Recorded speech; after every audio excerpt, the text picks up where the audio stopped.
Captain Elena Vasquez watched the massive alien vessel drift closer to her research station through the reinforced viewport of Sanctuary Station.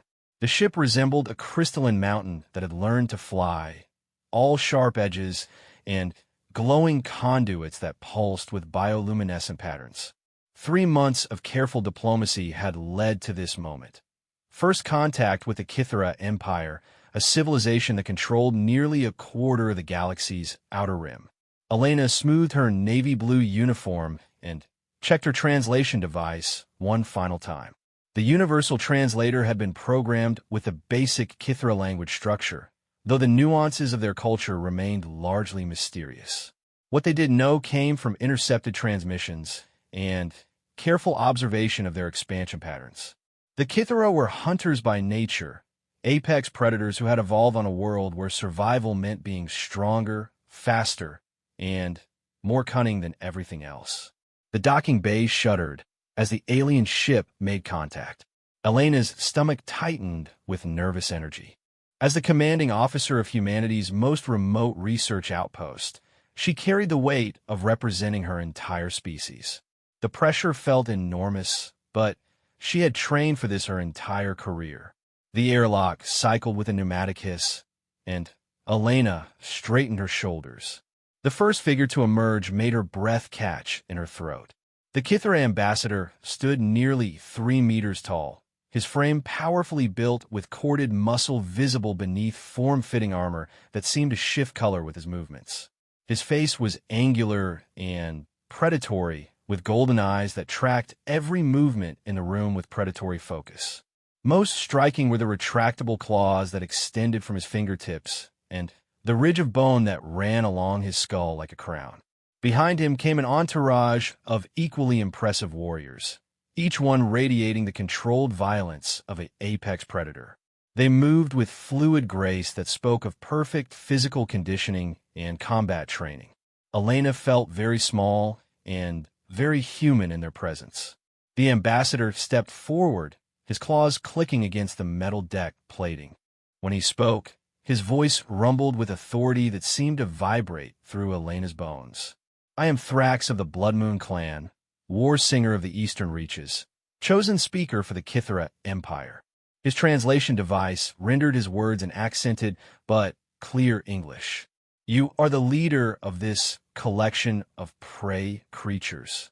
Elena felt her jaw tighten at the casual insult, but forced herself to maintain diplomatic composure.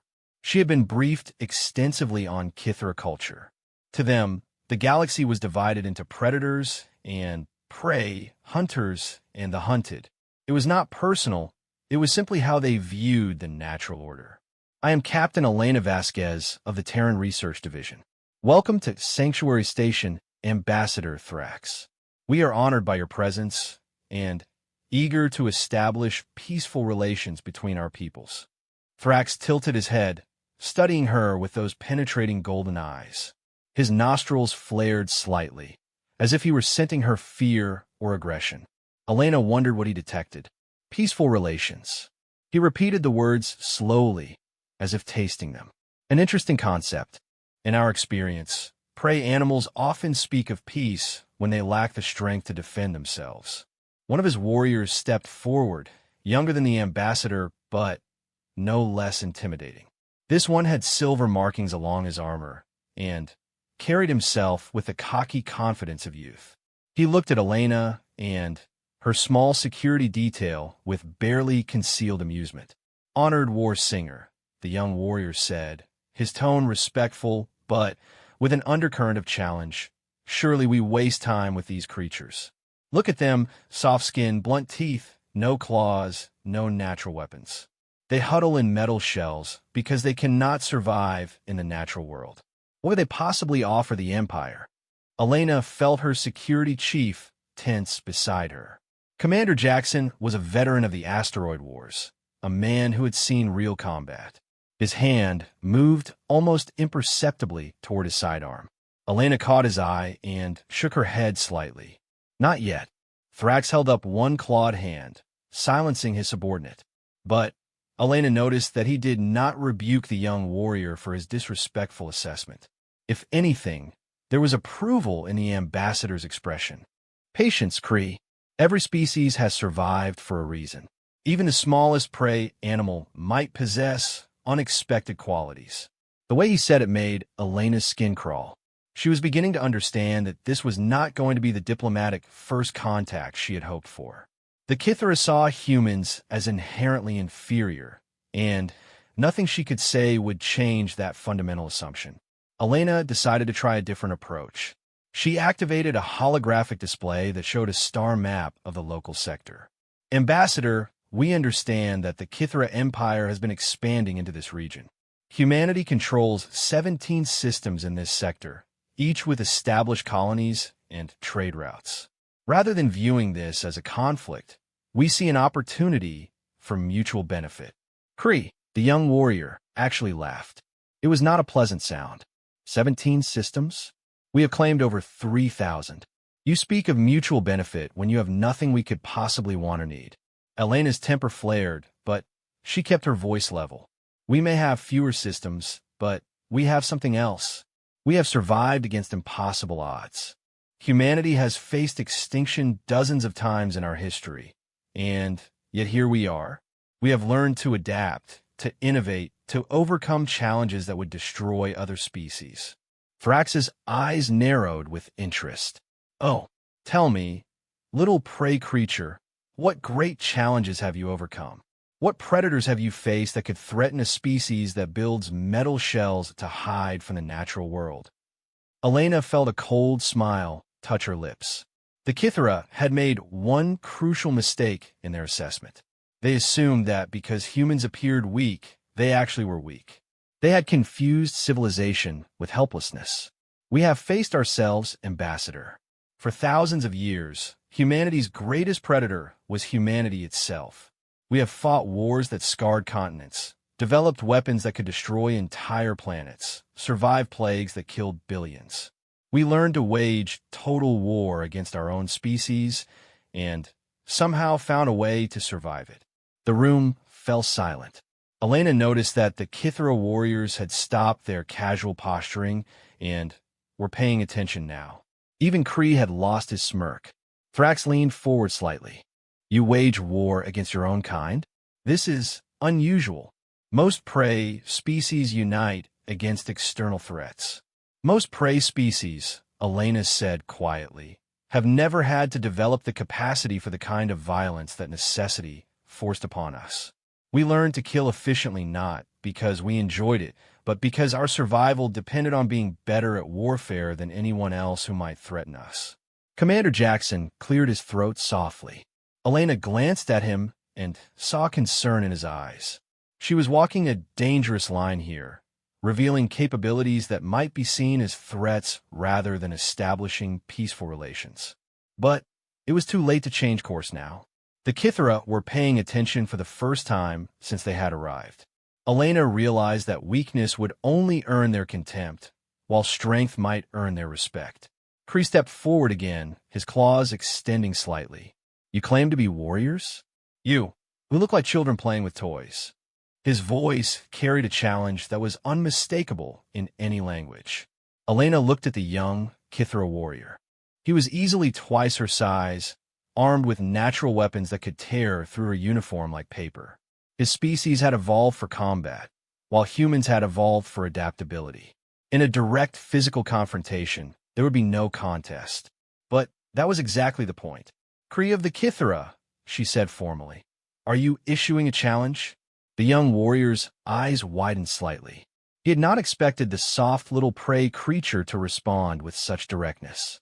Around the room, his fellow warriors stirred with interest. This was the language they understood. Thrax held up a hand. Careful, Kree. Challenge is a sacred thing among our people. Once issued, it must be answered. Elena nodded slowly. Among humans as well, Ambassador. We take challenges very seriously. Kree's lips pulled back to reveal gleaming fangs. Then, I challenge you, human. Single combat. No weapons, no tricks, no hiding behind your technology. Let us see if your species has earned the right to call itself warrior. The silence in the room was absolute. Elena could feel her heart hammering against her ribs. Every instinct told her this was insane.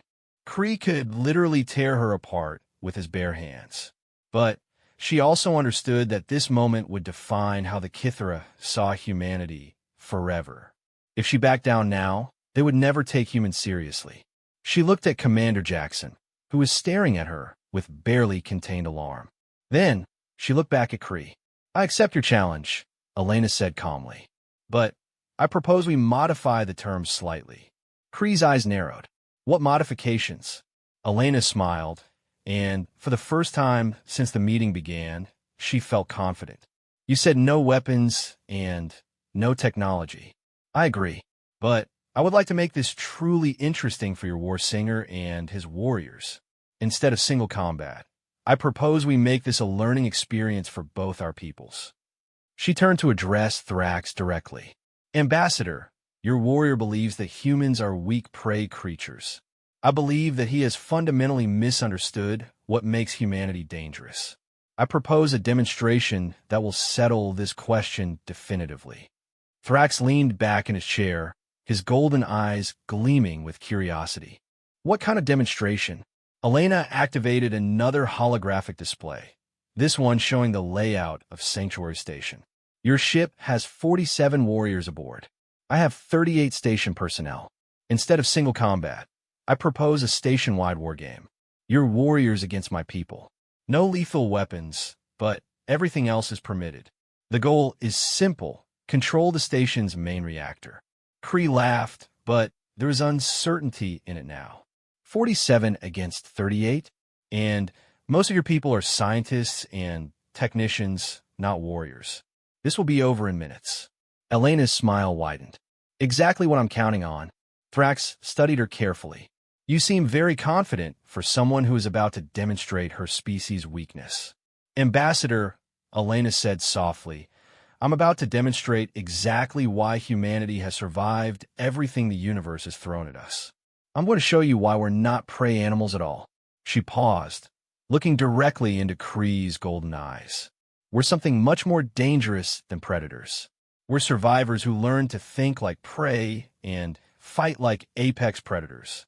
And that combination has made us very, very good at war." The young Kithra warrior's expression had changed from amusement to uncertainty. Elena could see him beginning to doubt his assumptions about the soft, weak humans. "Do you accept these terms?"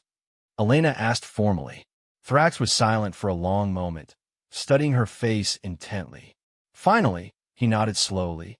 "We accept, but understand, human, when this demonstration ends and my warriors have proven their superiority, the Kithra Empire will remember that your species chose to reveal its weakness rather than acknowledge its proper place in the natural order." Elena nodded calmly. "And when it ends with your warriors surrendering control of my station, Ambassador, I hope you'll remember that humanity chose to demonstrate its strength through restraint rather than destruction." The battle lines were drawn. In 6 hours, 47 Kithra warriors would face 38 humans in a contest that would determine the future relationship between their species. Elena just hoped that her people remembered everything they had learned about warfare from their violent, bloody history. Because she was about to gamble the future of human-Kithra relations on the fact that evolution had made the Kithra better fighters, but history had made humans better at war. The preparation period buzzed with intense activity throughout Sanctuary Station. Elena had called an emergency meeting in Conference Room C, the most secure location on the station. Her department heads filed in with expressions ranging from confusion to outright panic. Dr. Sarah Chun, the station's chief scientist, was the first to speak. "Elena, have you lost your mind? We're researchers, not soldiers. Half my people have never even held a weapon, let alone fought alien warriors who were literally evolved to kill things." Commander Jackson nodded grimly. "The captain's right about the tactical situation. These Kithra are apex predators. They're stronger, faster, better armed naturally, and they clearly have combat experience. In a straight fight, we don't stand a chance." Elena looked around the room at her senior staff. Chief Engineer Martinez sat quietly, his weathered hands folded on the table. Security Chief Thompson looked grim but determined. Medical Officer Williams appeared ready to faint. Communications Officer Park was frantically typing on his tablet, probably calculating odds. "You're all absolutely correct," Elena said calmly. "In a straight fight, we lose. Badly. Which is exactly why we're not going to fight straight." Dr. Chun threw up her hands. "What does that even mean? There are 47 of them, and 38 of us. They have claws and fangs and God knows what other natural weapons. We have what? Harsh language and good intentions." Elena activated the holographic display, showing the station's layout. "We have something better. We have home field advantage, and we have 4,000 years of human military history to draw from." Commander Jackson leaned forward, suddenly interested. "You're thinking asymmetric warfare." "Exactly." Elena pointed to various sections of the station. "The Kithara think like predators. They see a target, they attack directly, they overwhelm with superior force. It's served them well evolutionarily, and it's probably how they've conquered most of their territory." Chief Martinez finally spoke up. "But humans learned to fight differently because we had to. We weren't the strongest or fastest, so we got sneaky." Elena nodded enthusiastically. "Throughout history, whenever humans faced superior enemies, we adapted. We learned guerrilla warfare, psychological operations, technological force multipliers, logistics manipulation. We learned to turn our weaknesses into advantages." Dr. Chun still looked skeptical. "That's fine in theory, but these aliens have been studying us for months. They know our capabilities. They know our technology," Elena corrected. "They have no idea how we think. And that's going to be their downfall." Elena began outlining her strategy. The station would be divided into zones, each with specific tactical objectives. The Kithara would expect human defenders to fortify the reactor room and wait for attack. Instead, Elena planned to let them have early victories while setting up a much more complex trap. "Dr. Chun, I need your science teams to focus on environmental controls. Can we manipulate lighting, temperature, atmospheric composition by section?" Chun nodded slowly. "The environmental systems are incredibly sophisticated. We can create fog, adjust oxygen levels, manipulate gravity in specific areas. But I don't see how." "Trust me. Chief Martinez, what about access routes? Can we control how they move through the station?" The engineer grinned. "Elena, this station was designed by humans who read their history.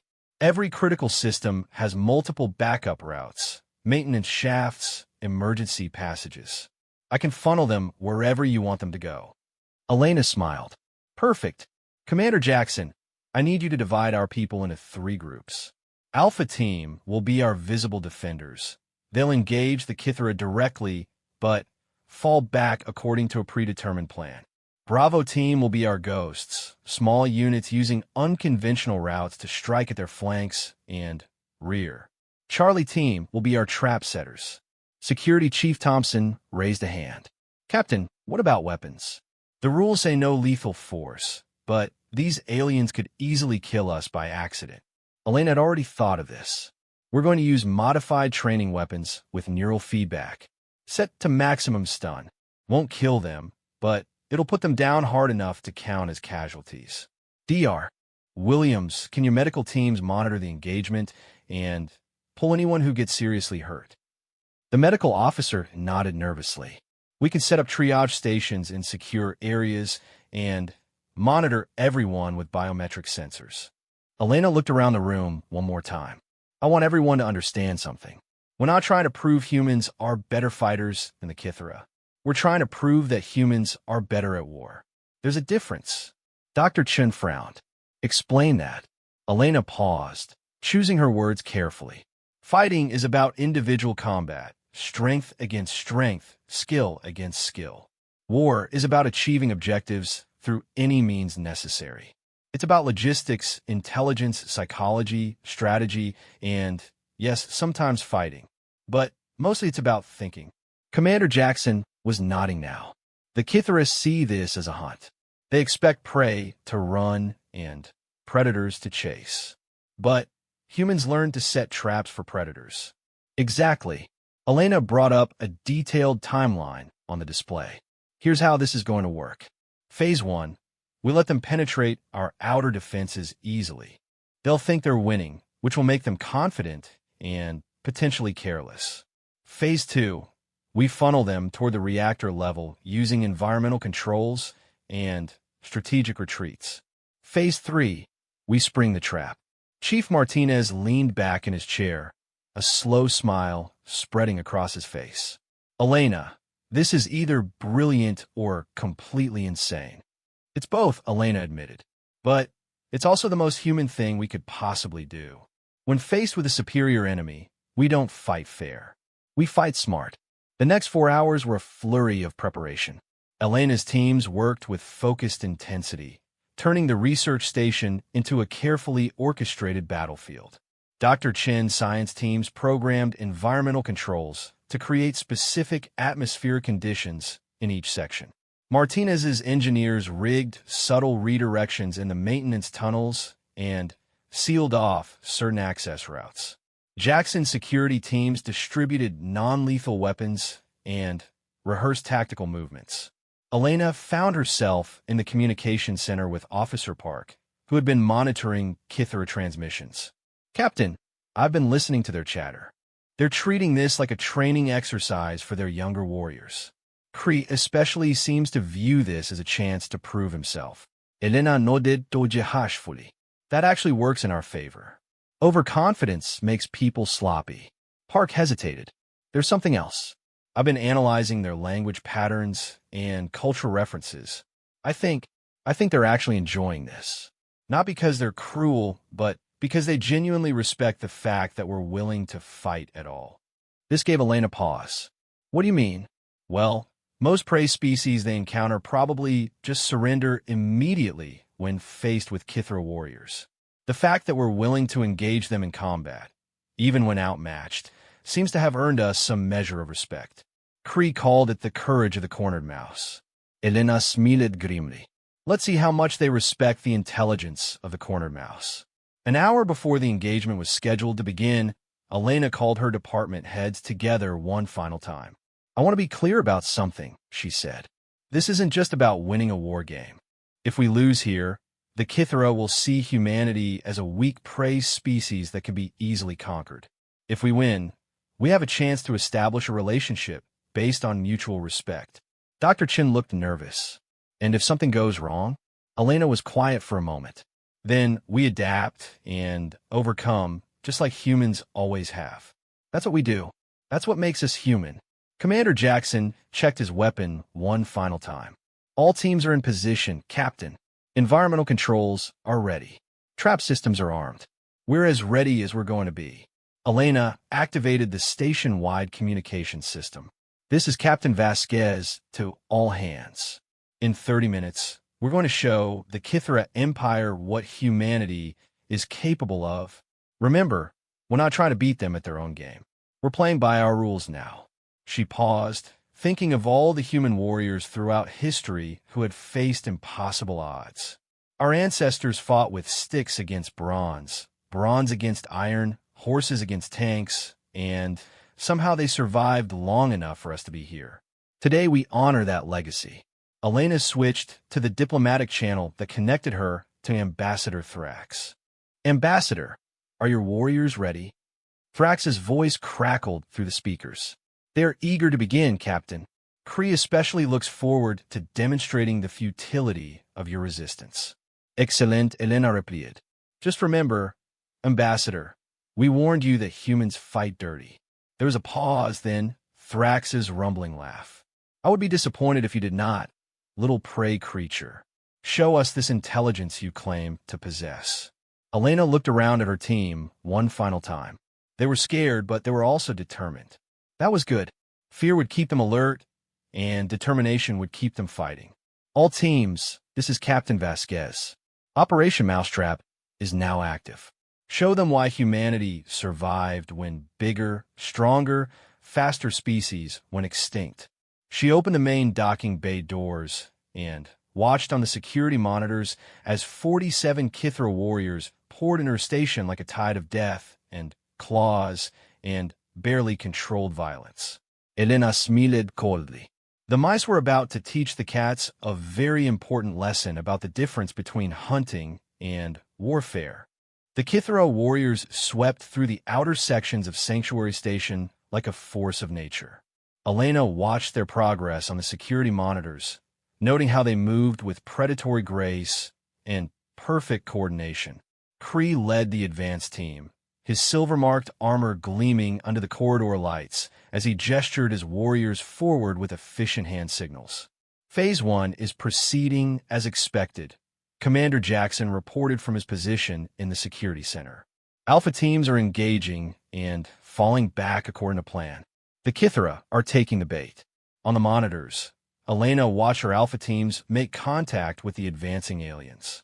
The human defenders fired their modified stun weapons and retreated quickly when the Kithara charged. To the aliens, it looked like typical prey behavior. Brief resistance followed by flight when faced with superior predators. Elena activated her communications link. Dr. Chun began environmental modifications in sections 3 through 7. Acknowledged. Reducing lighting by 60% and increasing humidity to maximum. Elena watched as the corridors ahead of the Kithara forces began to fill with thick, artificial fog. The aliens slowed, but continued advancing. Their superior senses would help them navigate the obscure environment, but they would have to be more cautious. Chief Martinez, are they following the projected route? Like sheep to slaughter, came the engineer's grim voice. They've bypassed the sealed maintenance accesses just like we hoped. They're staying on the main corridors. Elena nodded with satisfaction. Predators were used to having superior senses and physical capabilities. They relied on those advantages instead of thinking tactically. The Kithara were naturally following the paths of least resistance, which happened to be exactly where Elena wanted them. Bravo teams begin harassment operations. Throughout the station, small teams of humans began emerging from maintenance shafts and service tunnels behind the advancing Kithara forces. They fired quick bursts from their stun weapons and disappeared again before the aliens could respond effectively. It was classic guerrilla warfare. Strike fast, inflict casualties, and fade away before the enemy could counterattack. Elena watched Kree's reaction on the monitors. The young warrior was growing increasingly frustrated as his rear guard reported sporadic attacks from unknown positions. He was used to facing enemies head-on, not dealing with invisible opponents who struck from shadows. Thrax to human command, came the ambassador's voice over the communication link. Your warriors show cunning. This is not how prey creatures typically behave. Elena smiled. Thank you, Ambassador. We're just getting started. On the monitors, she could see the Kithara had reached the midpoint of the station. They had taken some casualties from the guerrilla attacks, but nothing that significantly reduced their combat effectiveness. Elena checked her chronometer. Right on schedule. Dr. Chun, initiate Phase 2 environmental modifications. The fog began to thicken dramatically in the corridors leading toward the reactor level. Elena watched the Kithara slow their advance as visibility dropped to mere meters. Their enhanced senses were still superior to human capability, but the environmental conditions were beginning to level the playing field. Commander Jackson began tactical retreats from forward positions. Make it look like we're being pushed back toward our final defensive line. Elena's Alpha teams pulled back from their positions with apparent reluctance, making the Kithara fight for every corridor. The aliens pressed their advantage, convinced they were winning through superior force and skill. Elena could see Kree's confidence returning as his warriors pushed deeper into the station. Chief Martinez, are the trap systems ready? All environmental controls are armed and ready, Captain. Just give the word. Elena watched as the Kithara forces reached the final corridor junction before the reactor level. This was the crucial moment. If her plan worked, the aliens would find themselves exactly where she wanted them. If it failed, they would take control of the reactor and win the exercise. All teams prepare for Phase 3. Charlie teams arm all systems. Elena activated the main communications channel. Ambassador Thrax, your warriors have fought well. They pushed us back to our final defensive line. But I should warn you, humans fight hardest when they're cornered. As it should be, Thrax replied. Cornered prey can be dangerous, but the outcome is inevitable. Elena smiled coldly. We'll see about that. She watched on the monitors as Kree gathered his forces for the final assault. 43 Kithra warriors remained combat effective, facing what appeared to be the last 28 human defenders barricaded around the reactor room. The odds still heavily favored the aliens. Kree raised his clawed hand and signaled the attack. The Kithra warriors charged down the final corridor toward the reactor level, roaring their battle cries and confident of victory. Elena waited until they were exactly where she needed them to be. Execute mousetrap. All systems now. The trap Elena had spent hours setting snapped shut with devastating efficiency. Emergency blast doors slammed down at both ends of the main corridor, sealing the Kithra assault force into a confined space. The artificial fog became thick as soup, reducing visibility to almost nothing. The artificial gravity fluctuated wildly, disorienting the aliens who depended on their superior balance and coordination. But Elena was just getting started. Charlie teams initiate sonic disruption. High-frequency sound waves began pulsing through the sealed corridor, pitched specifically to interfere with Kithra hearing. The aliens had enhanced auditory senses that served them well in normal conditions, but which became a liability when subjected to carefully designed acoustic interference. Bravo teams begin vertical assault. Human teams emerge from ceiling access panels and floor maintenance hatches, firing their stun weapons down at the confused and disoriented Kithra warriors. The aliens tried to respond, but their superior reflexes were useless when they couldn't see their attackers through the artificial fog. Elena watched with grim satisfaction as the Kithra casualties mounted rapidly. In less than 3 minutes, their combat effectiveness had been reduced by more than half. The proud warriors who had swept through the outer station like an unstoppable force were now trapped and helpless. Kree's voice came over the communication system, filled with rage and confusion. What is this? What trickery do you use? Elena activated her personal communicator. It's called Tactics, Kree, something your species apparently never needed to learn. She paused, watching as more Kithra warriors succumbed to the coordinated assault. You see, when humans face superior predators, we don't try to outfight them. We change the nature of the fight itself. You fight without honor. Kree snarled. Elena's voice turned cold. We fight to win. There's a difference between honor and survival, and humans learned that difference a very long time ago. Ambassador Thrax's voice cut through the communication channel. Enough. We yield. The words seemed to echo through the station. Elena immediately signaled her teams to cease fire and began restoring normal environmental conditions. The blast doors opened, and the fog cleared to reveal 37 defeated Kithra warriors and their very angry young leader.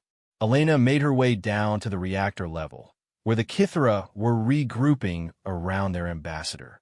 Thrax looked at her with something that might have been respect in his golden eyes. That was instructive, he said slowly. Kree was still seething. They used deception and tricks. This proves nothing about their warrior capabilities. Elena looked at the young alien calmly. It proves everything about human capabilities. You challenged our strength, and we demonstrated it. Just not in the way you expected. She turned to address Thrax directly. Ambassador, your warriors are magnificent fighters. In individual combat, any one of them could defeat any one of us. But humans don't fight as individuals. We fight as a species. Thrax nodded thoughtfully. You turned your weaknesses into advantages. Your inferior physical capabilities forced you to develop superior tactical thinking. Exactly, Elena said. Evolution made your people perfect predators. History made humans perfect survivors. Different strengths for different challenges. She paused, looking around at the assembled Kithra warriors. Most of them were watching her with new attention. Even their defeat had earned her something she hadn't possessed before: their respect. The question now is whether the Kithra Empire sees humanity as potential allies or potential threats. Because make no mistake, Ambassador, what you witnessed here today was humans being careful not to hurt your people. If we ever face each other as enemies rather than guests, the outcome will be very different. The silence stretched for a long moment. Then, Thrax began to laugh, a rumbling sound that filled the corridor. "Captain Elena Vasquez of the humans," he said formally, "I believe we have much to discuss about the future relationship between our peoples." Kree stepped forward, his earlier arrogance replaced by something that looked like grudging admiration. "Human, I was wrong to call your people prey creatures." Elena nodded graciously. "And I was wrong to think of Kithra as simple predators. You're warriors with a code of honor. We can respect that." She looked around at both groups, her exhausted but victorious humans and the defeated but impressed Kithra. "Perhaps," she said quietly, "the galaxy is large enough for both predators and survivors to coexist. We might even find that we have more in common than either of us expected." Ambassador Thrax extended one clawed hand toward Elena. "I would be honored to begin formal negotiations between our species. The Kithra Empire has much to learn about human creativity in warfare." Elena shook the ambassador's hand, feeling the carefully controlled strength in his grip. "And humanity has much to learn about Kithra honor and courage." As the two groups began moving toward the diplomatic meeting rooms, Elena reflected on what had been accomplished. The young Cub Kree had roared his challenge playfully, expecting easy victory over weak prey. Instead, he had encountered something that the Kithra Empire had never faced before: a species that fought like prey but thought like apex predators. The thunder of human retaliation had not been the thunder of superior weapons or physical strength. It had been the thunder of 4,000 years of human military evolution, compressed into a tactical demonstration that proved sometimes the most dangerous predator was the one that had learned to think its way out of being prey. And, in the end, the cub had indeed relented, not out of fear, but out of respect for a form of warfare his species had never needed to develop. The relationship between the Kithra Empire and humanity would be built on mutual respect between warriors who understood that there were many different ways to be strong. Elena smiled as she watched Kree walk alongside Commander Jackson, the young Kithra warrior asking detailed questions about human tactical doctrine. Perhaps this was how true alliances were born, not through diplomacy and treaties, but through warriors learning to respect each other's different forms of courage. The galaxy had just become a much more interesting place.